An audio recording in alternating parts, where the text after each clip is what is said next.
Warahmatullahi wabarakatuh.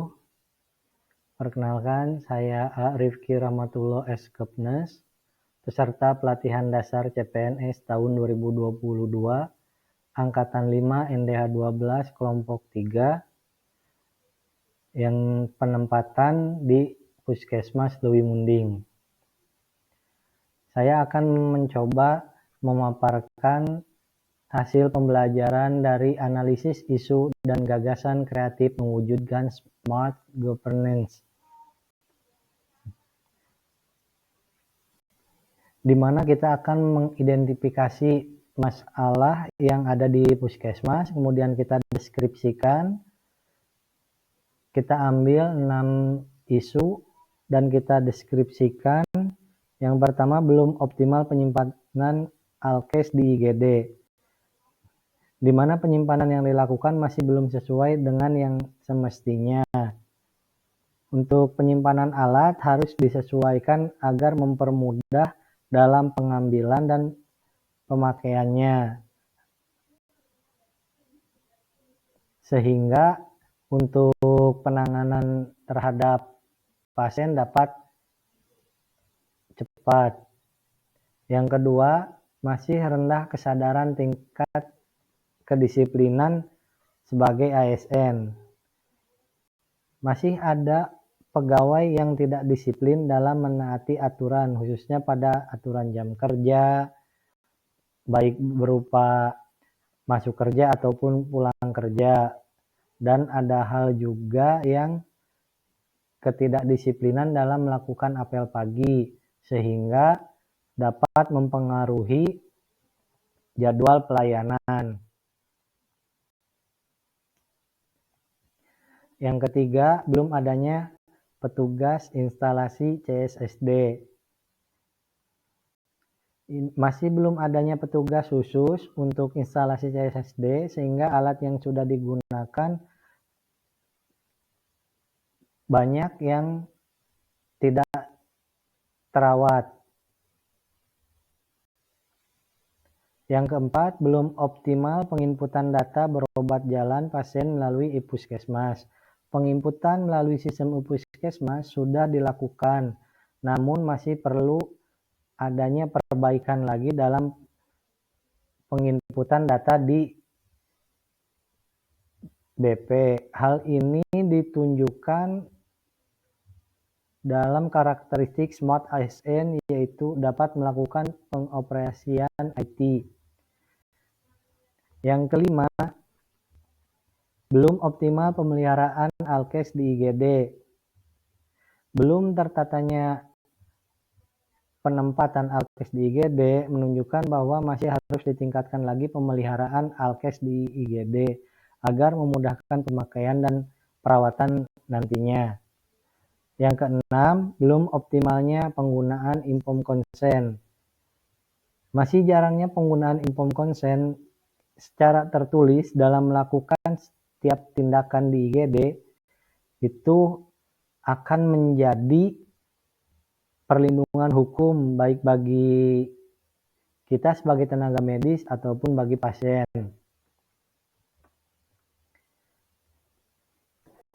Dari hasil deskripsi tadi, kita lanjut ke slide selanjutnya, ini tentang analisis dampaknya. Dampak yang akan diungkapkan dari belum optimalnya penyimpanan alkes di IGD ini akan berdampak pada pelayanan terhadap pasien yang tidak dilakukan dengan cepat karena alat-alatnya harus dipersiapkan terlebih dahulu. Yang kedua, masih rendah kesadaran tingkat kedisiplinan sebagai ASN. Ini akan berdampak pada keterlambatan juga, sehingga menyebabkan kekecewaan dan ketidakpuasan pasien terhadap instansi atau terhadap pelayanan. Yang ketiga, belum adanya petugas instalasi CSSD. Ini akan berdampak pada alat-alat yang akan digunakan harus mengalami keterlambatan karena tidak adanya petugas yang bertanggung jawab di instalasi CSSD. Sehingga nantinya itu akan saling berkesinambungan dalam hal penyimpanan alkes dan tingkat kepuasannya dari alat yang sudah disterilkan itu sendiri. Yang keempat, belum optimal penginputan data berobat jalan pasien melalui puskesmas. Ini akan menyebabkan penurunan mutu pelayanan terhadap puskesmas karena data yang dimasukkan terlambat ataupun adanya kesalahan yang menyebabkan error pada puskesmas itu sendiri, sehingga akan ada kerugian dalam data yang akan kita lihat nanti. Yang kelima, belum optimal pemeliharaan alkes di IGD. Untuk pemeliharaannya juga masih belum terasa optimal dikarenakan tidak adanya perawatan terhadap alat kesehatan di IGD. Itu harus dilakukan perawatan atau pemeliharaan secara berkala. Yang keenam, belum optimalnya penggunaan inform konsen. Ini akan menyebabkan permasalahan hukum karena catatan tindakan kita yang dilakukan itu tidak ada. Setelah itu kita melakukan teknik tapisannya itu menggunakan USG, di mana kita ambil prioritas permasalahan itu. Dari keenam itu kita ambil poin tertingginya itu belum optimal penginputan data berobat jalan pasien melalui puskesmas. Setelah kita ambil core isunya, kita akan menggunakan analisis fishbone untuk melihat akar permasalahannya dan nantinya akan disimpulkan untuk solusinya. Berdasarkan analisis hasil USG tadi, kita mengambil yang belum optimal penginputan data berobat jalan pasien melalui puskesmas. Dilihat dari permasalahannya sendiri, yang pertama dari manusianya itu kurangnya rasa tanggung jawab, sehingga menyebabkan banyak keadaan atau dalam pelayanan itu masih kurang maksimal. Kemudian pembagian tugas yang belum jelas mengakibatkan tugas-tugasnya itu tidak dapat diselesaikan dengan cepat. Untuk prasarana sendiri itu perangkat yang tidak mendukung atau belum memadai. Perangkat yang tidak mendukung itu bisa berupa dari komputer untuk alat penginputan data puskesmas itu sendiri, kemudian dari jaringan internetnya itu sendiri. Jika jaringannya bagus, maka akan mempercepat kerja kita sebagai inputer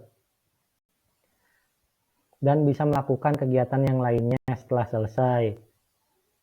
Kemudian dari lingkungannya sendiri itu, jika ada lingkungan yang tidak mendukung dalam kemajuan, maka akan susah untuk optimal dalam penginputan data puskesmas itu sendiri.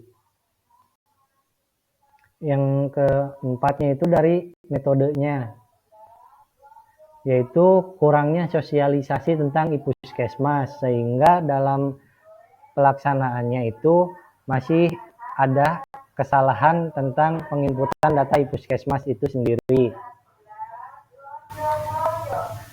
Untuk gagasan kreatifnya dari masalah yang diambil sebagai core issue yang tadi itu, bisa diadakan sosialisasi mengenai pentingnya penginputan data pasien berobat jalan melalui sistem IT, serta menyediakan komputer dan tersedianya jaringan internet yang memadai, sehingga dalam melakukan penginputan bisa cepat selesai. Kemudian kita juga bisa memberikan reward dan punishment yang jelas agar mengubah kebiasaan yang biasanya menumpuk pekerjaan agar bisa lebih cepat dikerjakan tugas tersebut dan bisa melakukan tugas yang lainnya, sehingga untuk pelayanan terhadap pasien dapat meningkat. Kemudian kita juga harus menanamkan sikap profesionalisme dalam bekerja. Hal ini untuk menciptakan rasa tanggung jawab terhadap pekerjaannya yang mana akan meningkatkan mutu pada pelayanan itu sendiri. Terakhir, membangun kerjasama antar pegawai dan membagi tugas dengan jelas agar pegawai dapat bertanggung jawab dalam menyelesaikan pekerjaannya. Jika kita bisa bekerja sama dengan pegawai yang lain, kita dapat membagi tugas dengan jelas juga, sehingga dalam melakukan pekerjaan untuk penginputan data iPuskesmas itu saling berkesinambungan dari pendaftaran, kemudian pemeriksaan di ruang pemeriksaan, setelah di ruang pemeriksaan masuk ke apotek atau pengambilan obat itu sendiri untuk penginputan iPuskesmas itu sendiri.